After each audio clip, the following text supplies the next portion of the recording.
Hi everyone, today I'll be showing you how to ensure that you are signed in when raising a support query with ourselves.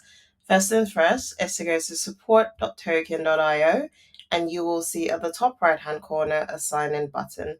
Click on that and it will take you to a page to sign in using your organization email address and your password.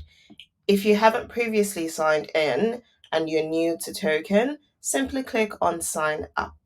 It will ask you for your full name and email address. So I'm just going to fill in my details here and my email address.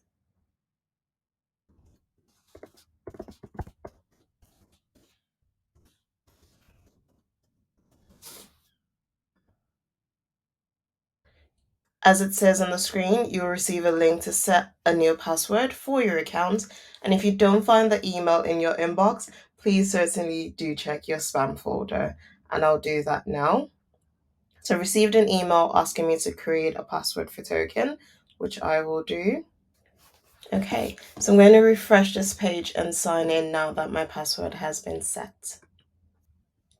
So I'm going to put my email in again. It's tokentest@gmail.com.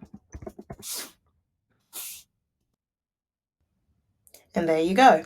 I'm now signed in because you notice on the top right hand corner, it now has my name.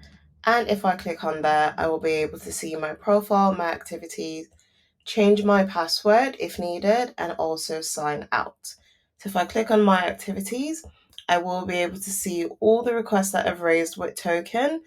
That way I can keep easy track of it and respond to existing threads when needed. And if anyone in my organization has also CC'd me in on a request, I will equally be able to see those here.